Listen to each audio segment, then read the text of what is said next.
வணக்கம், good morning, happy morning, wonderful morning. எல்லாருக்கும் happy morning sir. Shame grows in silence அப்படின்னு ஒரு ஒரு ஒரு ஃப்ரேஸ் ஒன்று படித்தேன் சார். அப்போது நான் அவமானப்பட்டுட்டேன் அப்படின்னா அதை வெளியில் ஓப்பனாக சொல்லி ஒத்துக்கணுமா, இல்லை அதை நான் உள்ளே வச்சு என்ன நான் ரீபில்ட் பண்ணிக்கணுமா? அவமானம்னா என்ன? அவமானம்னா நான் நினைக்கிறதுக்கு ஆப்போசிட்டாக இருக்கிறதுன்னு நீங்கள் அது அவமானம் இல்லையா? என்ன டீக்ரேட் பண்ணுறது. அப்படின்னா நீ தப்பு பண்ணி, நீ தப்பான செயலை பண்ணி, அதுலேருந்து உலகத்துக்கு தெரியாமல் இருக்கணும் நீ மறைக்க வச்சு, நீ தப்பான செயல் பண்ணனா தான் நீ அவமானப்படுறதுக்கு ஒன்றுமே இருக்குது. ஸோ இந்த முக்கால்வாசி பேருக்கு அவமானம்னாலே என்னன்னு ஒரு ஃபீலிங். நீ எக்ஸாமில் மார்க் வாங்கலைங்கிறது அவமானம் கிடையாது. நான் இப்போ எக்ஸாமுக்கு படிக்கலை, நான் எழுதலை, நான் மார்க் வாங்கினா நான் ஃபெயில் ஆகிட்டேன். 4 பேர் பார்த்து சிரித்தான்னா சிரிச்சுட்டு போட்டோம். நீ எப்போ கவலை பண்ணணும்? நீ எக்ஸாம் படித்து எழுதி ஒழுங்காக எழுதி மார்க் வாங்கலை. இப்போ சிபிஎஸ்சியில் நடந்த மாதிரி நடந்துருச்சுன்னா அது உன் கண்ட்ரோலில் இல்லை. நீ வேலை செய்யலை, நீ மார்க் வாங்கலை. நீ வேலை செய்யலைன்னு உனக்கு நீ அட்மிட் பண்ணிக்கிறது தான் இம்பார்ட்டண்ட்டு. Okay sir. நான் வேலை செய்யாமல் நான் வேலை செஞ்சுட்டேன், அது ஒன்றே ஏமாற்றிக்கிறது. ஸோ அதை கன்ஃபியூஸ் பண்ணிக்காதீங்க. எப்போ ஷேம்னா, நீ படிக்கலை, எக்ஸாம் போகிற, பக்கத்து வீட்டு பொண்ணுட்டேன்னு வாங்கி காப்பி அடிக்கிற, அந்த காப்பியை டீச்சர் பிடிச்சிட்டான், நீ வீட்டில் போய் சொல்லாமல் இருக்கிற பாரு, அதுக்கு தான் நீ அவமானப்படணும். இப்போ நீ படிக்காமல் ஃபெயில் ஆகிட்டு அடுத்த வாட்டி எழுதினா நோ ப்ராப்ளம். அதை ஷார்ட் சர்க்கியூட் பண்ணுறதுக்காக நீ காப்பி அடிக்கிற பாரு, காப்பி அடிச்சுட்டா என்ன? நீ நீ எதுக்காக இப்போ எக்ஸாம் பாஸ் பண்ணுறதுக்காக ஸ்கூலுக்கு போறியா, இல்லை கற்றுக்கிறதுக்காக ஸ்கூலுக்கு போறியா? அப்படி ஒரு ஃபண்டமெண்டல் டவுட் வரும். ஸோ நீ ஃபுல்லாக படிக்கல, அதனால தான் ஃபெயில் ஆகிற. நீ காப்பி அடித்து எக்ஸாம் பாஸ் பண்ணிட்டேன்னா என்ன யூஸ்? ஸோ அந்த காப்பி அடிக்கிறது பிடிக்கலனாலும் உன்னை குற்றம் நடிச்சு உன்னை படுத்தணும். ஆனால் படுத்தாது, நீ ரொம்ப புத்திசாலின்னு நினைப்ப. பட் உன்னை பிடிச்சிட்டாங்கன்னு வை, அதை ஸ்கூல்லேயே அமுக்க பார்ப்ப, வீட்டுக்கு கொண்டு போகாமல். அதுதான் இந்த ஷேம். ஸோ இந்த ஷேமுங்கிறது எப்போ வரும்னா, நீ தப்பு பண்ணாதான். Okay sir, fine. ஆனால் மக்கள் எதுக்கு ஷேம்னு நினைக்கிறாங்கன்னா, நேற்று நான் உங்கள்கிட்ட சொன்னேனே டிஸ்லிக்ஸியா இருக்குதுன்னு. டிஸ்லிக்ஸியா ஏதோ அவங்க தப்பு பண்ண மாதிரியும், நீங்கள் பண்ணுற ஸ்பெல்லிங் மிஸ்டேக்கை உங்களுடைய இன்னெபிலிட்டிங்கிற மாதிரி காட்டுறது. என்னோட இன்னெபிலிட்டி, அது என்னோட இன்னெபிலிட்டி கிடையாது. That is the way my brain is wired. That is what you are. That is the way I am. அதுக்காக எவனா சிரிச்சானா அது அவன் தப்பு. It is not my lack of English skill that is making me do that. அதை தாண்டி வேற ஒன்று. So it is the way my brain is wired. So I have to accept it. அதாவது என் மூளை அப்படி வயர் பண்ணியிருக்கு, நான் தான் ஏற்றுக்கணும். நானே அதை அவமானம்னு நினச்சிக்கிறது ஃபஸ்ட்டு என் தப்பு. எனக்கு அது மேலே கண்ட்ரோலே கிடையாது. நான் 100 வாட்டி எழுதினாலும் 101வது வாட்டி அதை தப்பு பண்ணுவேன். ஓகே, அதை பார்த்து நான் ஜஸ்டிஃபையும் பண்ணுவேன்.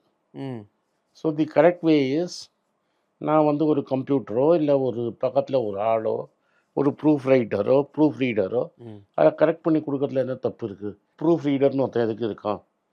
நான் எழுதின கரெக்டாக இருக்கான்னு பார்க்கறதுக்கு தானே ப்ரூஃப் ரீடர் இருக்கான். அவனுக்கு நான் வேலை நிறைய தரேன், அதனால் என்ன தப்பு இருக்குது? அதில் நான் அவமானப்படுறதுக்கு எனக்கு என்ன இருக்குது? ப்ரூஃப் ரீடர் எவ்வளவுதான் ப்ரூஃப் ரீட் பண்ணியிருந்தாலுமே நீங்கள் எழுதியிருக்கிற அந்த கண்டென்ட் அவங்களால கண்டென்ட்டாக ப்ரொடியூஸ் பண்ண முடியாது. அவனுக்கு கண்டென்ட் இருந்தால் அவன் ஏன் ப்ரூஃப் ரீடராக இருக்கான்? அதுக்காக ப்ரூஃப் ரீடர் வருத்தப்படுறது இல்லைல்ல. அதுக்காக அவன் ப்ரூஃப் ரீடர் வருத்தப்படுறது இல்லைல்ல. அப்போ நான் ஏன் வருத்தப்படணும்? ஒவ்வொருத்தருக்கும் ஒவ்வொரு ஸ்ட்ரென்த்து. இப்போ நான் எப்போ வருத்தப்படணும்னா, நான் இன்னொருத்தன்ட்டு காப்பி அடிச்சுட்டு அது எந்துன்னு பாஸ் ஆஃப் பண்ணாதான். அதனால தான் என் முதல் புஸ்தகத்தில் நான் என்ன சொல்கிறேன்னா, இந்த ஐடியா எந்த இல்லை, இந்த ஐடியா இந்த மாஸ்டர்ஸோடது. இந்த மாஸ்டர்ஸில் நான் வெக்கப்படாமல் காப்பி அடிச்சிருக்கேன். ஒன்லி டிஃப்ரென்ஸு, நான் இந்தியன் எக்ஸாம்பிள்ஸ் வச்சு உனக்கு புரிய வைக்கிறேன். ஆமாம், இதை நீங்கள் பல தடவை சொல்லியிருக்கீங்க. நான் ஒரிஜினல் கிடையாது. பஃபெட்டு, டெம்பிள்டன்னு, ஃபிஷரு, ஃபில் கேரியர் 4-5 பேரை காப்பி அடித்தேன். அந்த 5 பேர் தான் ஒரிஜினல். அந்த 5 பேரோட ஐடியாவை நான் எடுத்து இந்தியாவுக்கு கொண்டு இந்தியன் மார்க்கெட்டுக்கு அப்ளை பண்ணி அதுக்கு என்ன ரிசல்ட் வந்ததுன்னு உனக்கு நான் எழுதுகிறேன். அதில் என்ன தப்பு இருக்குது? அது தப்பாகவே ஆனாலும் அதில் நம்ம ஷேமாக வேண்டிய அவசியம் இல்லை.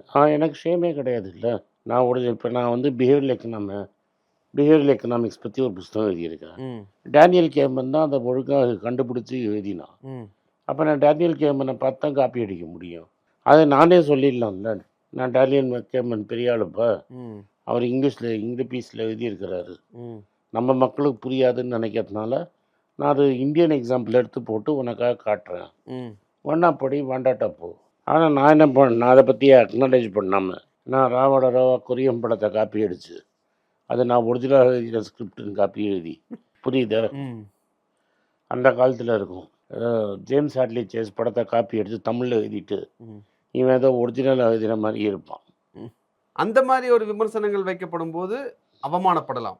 ஆமாம், நான் ஒத்துக்கணும்ல. ம். யோ ஆமாம், ஏன் காப்பி அடித்தவன் என்ன or I got inspired by that.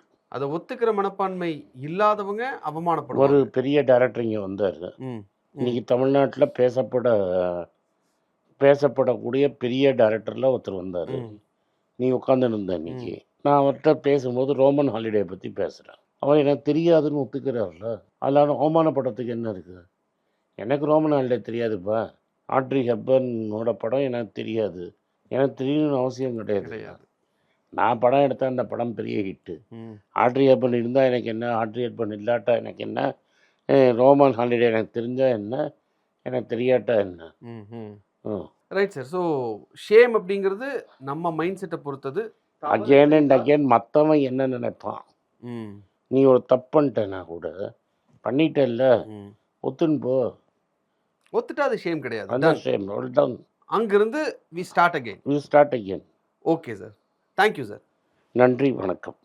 எல்லாருக்கும் வணக்கம். எல்லாருக்கும் ஒரு இம்பார்ட்டன்ட் அறிவிப்பு. நான் யார்ட்டையுமே பணம் வாங்குறது கிடையாது. நான் யாரையும் டைரெக்டாக கன்சல்ட் பண்ணுறது கிடையாது. என் பேரை சொல்லி நிறைய ஸ்கேம் நடக்குது. டெலிகிராம் குரூப், வாட்ஸ்அப் குரூப்னு. எனக்கு இருக்கிற வாட்ஸ்அப் குரூப்லாம் சும்மா இன்ஃபர்மேஷனுக்கு மட்டும்தான். நான் செபி ரிஜிஸ்டர்ட் அட்வைசர் கிடையாது. நான் சேனல் நடத்துறது எஜுகேஷன் பர்பஸ். அதில் ப்ரைஸே பேச மாட்டேன். இதை வாங்கு அதை வித்துருன்னு சொல்லவும் மாட்டேன். என் பேரை சொல்லி பண்ணுறாங்கன்னா ஏமாந்துடாதீங்க.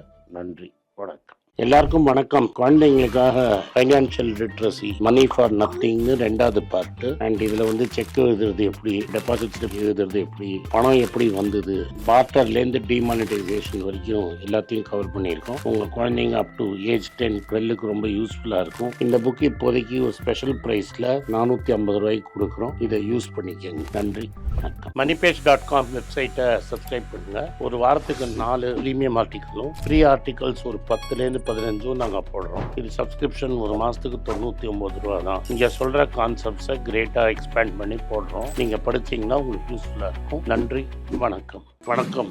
குழந்தைங்களுக்காக ஒரு புஸ்தகம் லான்ச் பண்ணோம். அது ரொம்ப சக்ஸஸ்ஃபுல்லாக இருக்குது. யாருக்கெல்லாம் அந்த புஸ்தகம் போகணுமோ எங்கள் டீமுக்கு கான்டாக்ட் பண்ணுங்கள். கீழே இருக்கிற நம்பர்லேயும் வெப்சைட்லேயும் கான்டாக்ட் பண்ணிங்கன்னா உங்களுக்கு அந்த புஸ்தகத்தை நீங்கள் வாங்கிக்கலாம். மற்ற எங்கள் புஸ்தகமும் அவைலபிள். எங்கள் வெப்சைட் மூலமாகவும் வாங்கலாம். கீழே இருக்கிற வாட்ஸ்அப் நம்பர்லேயும் மெசேஜ் அனுப்பலாம். நன்றி, வணக்கம்.